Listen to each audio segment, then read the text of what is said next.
Oh, they're going, yep. It's like the left rear got destroyed. The left one or right one?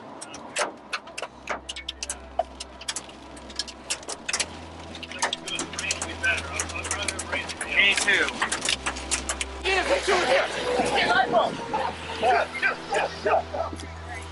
I got it.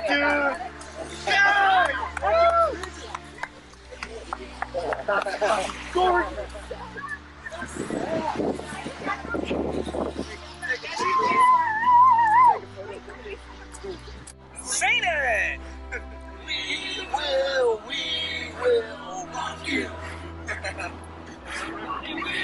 Well, this trip, the most dangerous situation was when we were getting hit with some large hail on our first chase day. The storm snuck up on us a little quickly and strengthened rather quickly and started throwing baseball-sized hailstones at us. And we were real worried about losing a windshield. On several other trips, we've gotten into situations where we've gotten hit with a lot of hail, or we've had to escape a storm because the storm was tornadic and the rotation was heading toward us.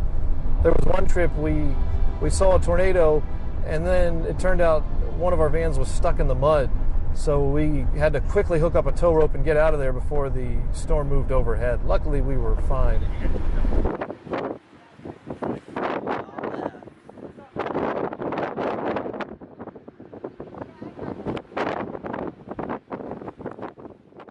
The other hazard I worry about the most is lightning, because every thunderstorm has lightning by definition.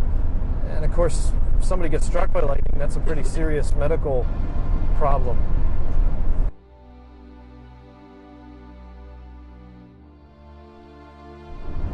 There's no need to get that close to a tornado to get good pictures and good video of a tornado. And in fact, if you stay a little more away from the storm, you can often see some better structure. So we don't try to get right up next to the tornado. We generally are 5 to 10 miles away from tornadoes when we see them. In terms of the hazards when chasing, the biggest hazard is driving, because we drive thousands of miles. A typical chase trip, we will go anywhere from 6,000 to 8,000 miles. And when you drive that many miles, you're likely to see some deer that run out in front of you, some sleepy truckers, or you're also driving on wet roads a lot of times, which makes things a little more hazardous. We don't see tornadoes on every trip, and that's okay. A lot of people who've never been on these trips think it's all about seeing tornadoes. And once students go on this trip, they realize that it's about a lot of other things.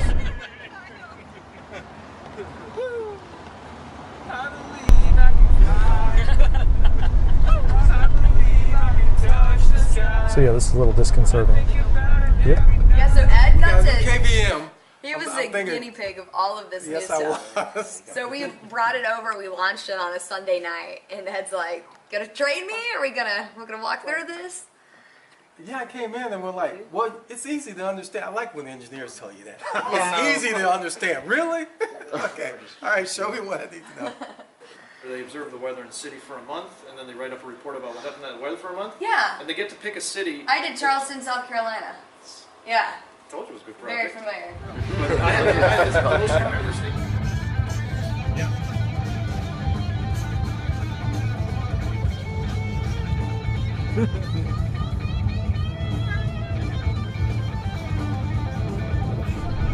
Almost every trip we've had, we've seen some really amazing storm structure, and that has been invaluable for students to connect the things they learn in the classroom with what they're seeing out in the field.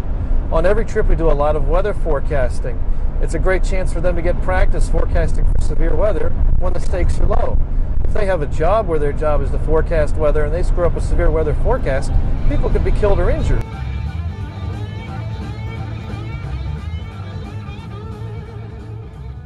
Tornadoes usually don't hit big cities with such strong magnitude. The Joplin tornado was in May 2011. 2/3 of the deaths with tornadoes are caused by your EF4 and your EF5 magnitude tornadoes, the most intense ones. But they are so rare in respect to EF5s do not occur very often. Indiana's only had one. And the level 4 ones are pretty rare too. And if you follow the usual safety rules about going to a basement or abandoning a mobile home, you can survive most weaker tornadoes. Your stuff might not survive it. Your house would get destroyed, but you would be okay, which is what matters in the end. Basically started at the state line and then went more or less east-northeast across town. But it was most intense when it went through town. The first few times we were here, you could still see a lot of damage on this road, but I'm not sure we'll see as much this time.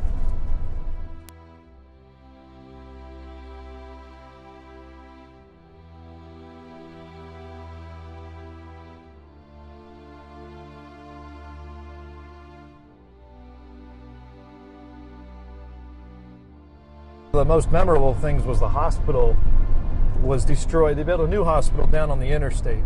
That may have been the damage indicator that got it up to EF5 rating. So although it's not real obvious at first glance, you'll notice as we go down the street that all these power poles look the exact same because they were all put in after the tornado, since they had to rebuild this entire line. And you'll notice in this area there are no large trees at all because all of this has been rebuilt. This part of the town was like retail and small businesses. So you can see these gaps here. Looks like they're, again, they're gradually building it back town, but this was when it was really intense. And again, it's 5 years later and you can still see the signs. You also notice the lack of tall trees in this area because all of them were destroyed. Yeah, it takes a while to heal up. I mean, you can see the city's really recovered a lot, but there's still damage. We'll basically follow the path a little more through town and then head back to the highway.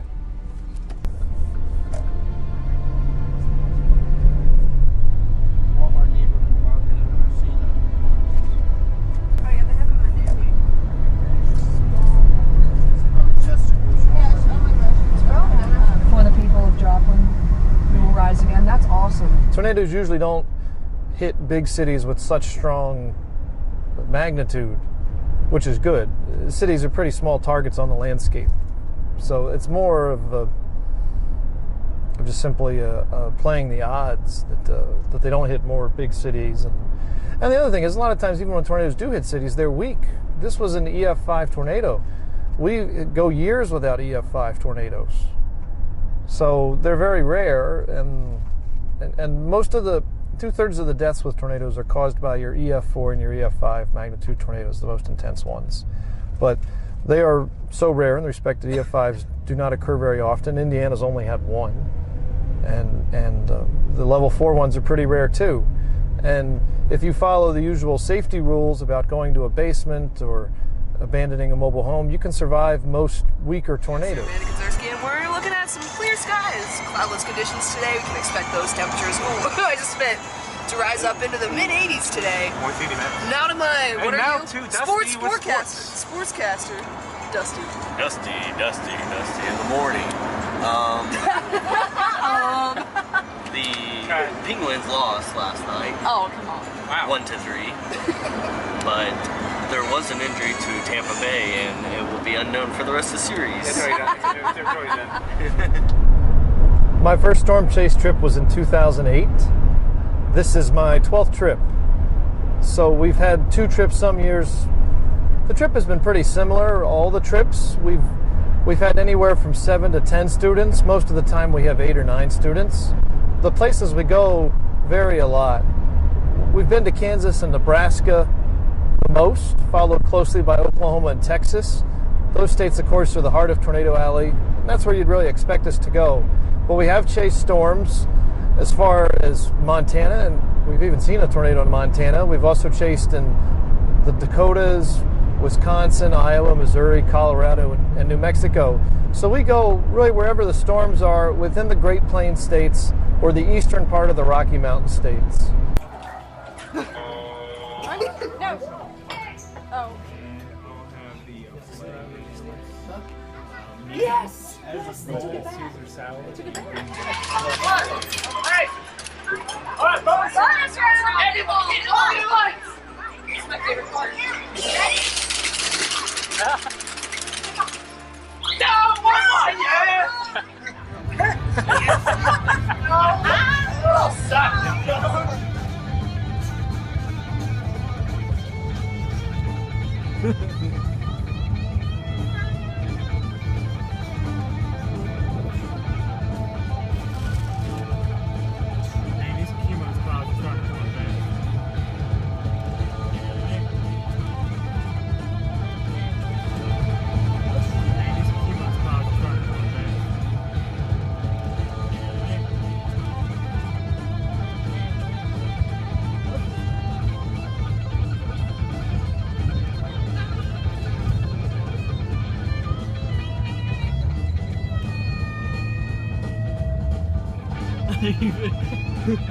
The key to tape that.